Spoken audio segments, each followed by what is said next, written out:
And according to studies that were done by UNICEF and Pure Earth in 2020, showed that 2.9 million children in Kenya have high levels of lead in blood, more than 5 microgram, and 320,000 had 10 microgram. So these are not just numbers, just like we said yesterday. When you have 2.9 million children who have exposure and are already affected. And sometimes you may not even know what this means or where to go to. So Kenya has several legal frameworks like Environmental Management and Coordination Act of 1999, which was revised in 2019 and addresses pollution control and hazardous waste management. We equally have the Health Act, number 21 of 2017. The Act mandates the health sector to put in place measures for the prevention, conduct of health impact assessment, and management of environmental health risks to deter outbreaks and spread of environmental-related diseases, which directly and indirectly relates to management and measurement of lead exposure. We have the Occupational Safety and Health Act of 2007, which ensures worker safety and hazardous substances, including lead. The hazardous substances, that is lead in paint, regulations of 2019, which prohibits high lead concentration in paints. When we talk about children, the damage is on the body's biological systems and pathways. Serious. And these are the children we are looking to. We are looking to bring them up, to take over after we leave this world. An estimated economic loss of GDP per year due to childhood exposure in low and middle income countries accounts to 1.9% in Asia, 2.0% in Latin America, and 4.0% in Africa. The brain and the central nervous system being the target sites for lead, it leads disability, leading to many disability-adjusted years. Ladies and gentlemen, lead gets stored sometimes in the teeth, bones, accumulation over time may be released in the body, and especially during pregnancies, thus exposing the fetus.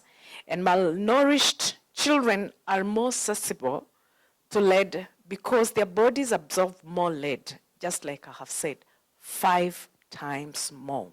When you look at potential sources of lead exposure, there are many. For example, spray painting of these vehicles. Remember, even if we have new paint, vehicles already have historical paints. During painting, they sand these particular surfaces and they get to the ground. When it rains, they get into water and then they contaminate the environment. So the activities that happens within the informal sector is activities that can spread these contaminants into our households, because most of these activities are done in residential areas. We carried out also research in the manufacturing companies, and we found the levels of lead was very high in the air. We also found out that these levels were linked to blood pressure. We saw that workers who had very high levels of lead, in their system also had very high blood pressure. Much as they big. Thank you so much. So my name, ladies and gentlemen, is Dr. Bob Agwata. I sit as the technical advisor in the office of the TB.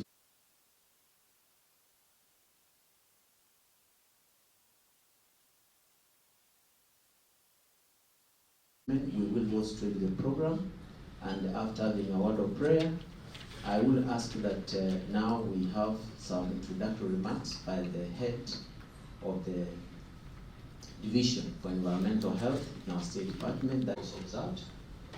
It's a pleasure to be here. We all gathered here because we are celebrating the week-long on lead exposure prevention action week and aspect of our daily lives. Chemicals, first of all, the telephone that you have already has some chemicals that you have pesticides and the like. Now, there is a lot of importance that comes at the global level in terms of chemicals management, and this is demonstrated in chemicals.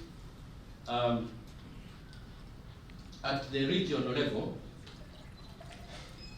the African continent, in terms of environment and health, and chemicals featured quite prominently, or agency that can handle that particular area. So at the local level, the Kenya government introduced what we call the health, which is a team of policy makers and experts from the two leading ministries, that is health and environment, to be able to make ministries have come up with a multi-sectoral committee on chemicals management, whose broad aim is to support institutional strengthening at the national level by enhancing information sharing, knowledge management to inform decision making. And just to mention, as indicated earlier, these are the ministries of health, Ministry of Environment. We have NEMA as an agency. We have the academia represented in the same sectoral committee, the civil society and private sector. It is important to highlight that membership of that sectoral committee. This particular sectoral committee was established to see to the implementation of national policy on sound chemicals management. Because now we have everything that is available. So ladies and gentlemen, that's the end of my story. So now I want to move to the next session, which is the session for questions. Madam PS, the soldiers, we are ready. We are carrying our guns. As you mentioned, the train is started. We are not starting from... Of course, we are manufacturers, that is factories and industries that don't have an effluent treatment plan, which I hope Duracot will guide upon to assess the quality of products, even such as Duracot paint. What is the government doing? Because those guys seem to be overwhelmed to have that the government itself does not lead in pollution before it starts blaming other people. That's my first question. Question number 2 comes with the Kenya Bureau of Standards. Kenya Bureau of Standards is restrictive. I cannot be allowed. In fact, the last time I asked KEBS, they told me they only test for governments and not any other person. So 2 more questions, then they will be answered. All right. All right. Hello, my name is Helen Aura from NTV. My first question